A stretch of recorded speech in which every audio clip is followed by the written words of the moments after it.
Good morning, YouTube. It's Scott Dunnage Garage. How you doing today? Let's talk about CPAPs in camping. So this is the CPAP I use when I'm CPAPing. Yeah, getting old sucks. This is a Philips Respironics CPAP unit. When I'm camping and traveling, I do not carry the humidifier. One of the biggest issues I have with my CPAP unit is my job. I'm a career firefighter and I work 24 hours on, 48 hours off, which means when I go to work, I have to take my CPAP unit with me for the night. What that means is in the morning, I have to crawl underneath the bed, unplug my CPAP unit, and then pack everything up, take it to work, plug it back in, and use it that evening. At the end of the shift, I have to unplug it and take it home, crawl back underneath the bed to plug it back in. And that's a pain in the butt. And I knew that was going to be a problem, so I went ahead and picked up a Medistrom battery. This is the Medistrom Pilot 12 that I've been using for a couple years. I've really enjoyed using this. One of the big features with this is the size. It is not much bigger than a cell phone, and that is amazing. You'd also get about 16 hours of use out of a charge, which that's 2 8-hour nights of sleep. As a firefighter, I'm lucky to see 8 hours of sleep with calls running in the middle of the night. And if I get held on overtime, I get a second night of sleep off of this. So that was handy. Easy to pack, easy to take with me to work. The 16-hour rating, that was with the CPAP unit on a level 10 without the humidifier.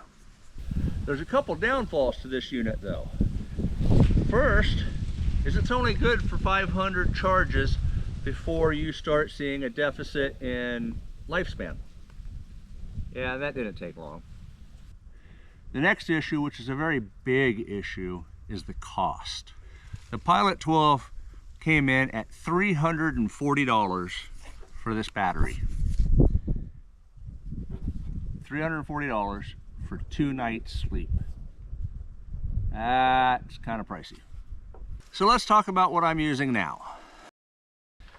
Let me introduce you to the Lion Energy Summit Solar Generator. This thing is a beast. This is 665 watt-hour, 530 watt lithium phosphate battery charging station.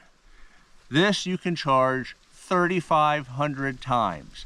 Yes, I said 3,500 charges before you start seeing a deficit in its lifespan. That is amazing. Remember, 500, 3,500. Huge difference. This comes in at $499. Remember, $340, $499. Huge difference. You're getting a lot more bang for your buck. The difference though is, okay, remember this is the size of a cell phone. Yeah, this is slightly bigger.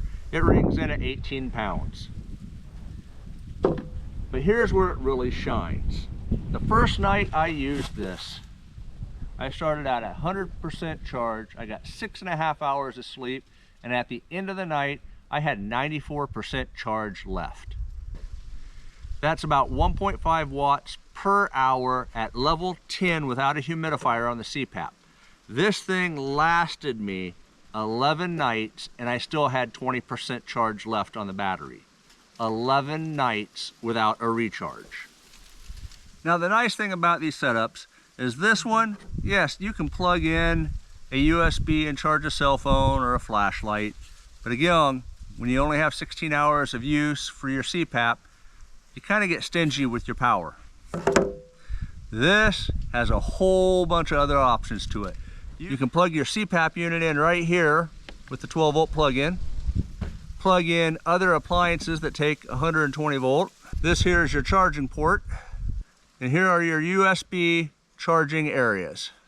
So there's a lot more you can do with it and a lot more in reserve. The other nice thing about this is you can charge it with solar panels. A 100-watt solar panel will recharge this. You can plug it into a wall and recharge it. This thing is amazing. Now this wouldn't be a complete camping CPAP video without talking about the camper. We do have some options in there, so let's take a look at them.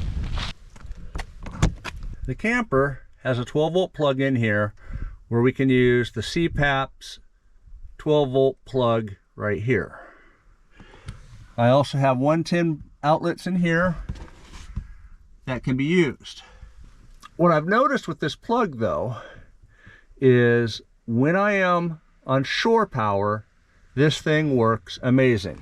Yep, that little thing will run my CPAP all night long when I'm plugged to shore power. However, as soon as I unplug the shore power, that 12-volt plug is running solely off a 12-volt deep cycle battery. And there is not enough oomph to run the CPAP. It will not turn it on. Some of you may also be asking about that 12-volt plug-in, if that would work at the fire station. And I thought, man, that would be awesome. Just take the power cord and get a 110 to 12-volt plug-in and run that.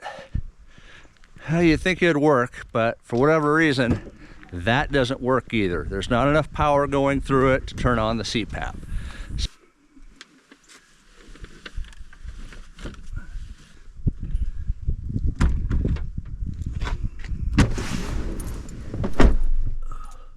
What are my plans for using the CPAP system?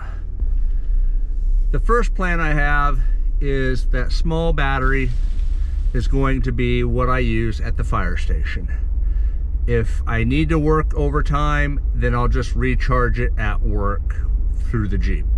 The camper provides me all the power I need when I'm plugged into shore power, so I really don't need anything else. However, there are times when I am off-grid for extended periods of time. So that's where that Lion Energy is going to come in. And if you're wondering, no, I'm not sponsored by any of these companies. This is stuff I have bought with my own money trying to solve this problem with the CPAP that I have. Thanks for watching. I know it was a short video, but we're wrapping up the Niobrara trip and we're getting ready to go on our next trip to Oklahoma, so we'll see you there. Until then, remember, life's an adventure. Go live it and have yourself a blessed day. See you then.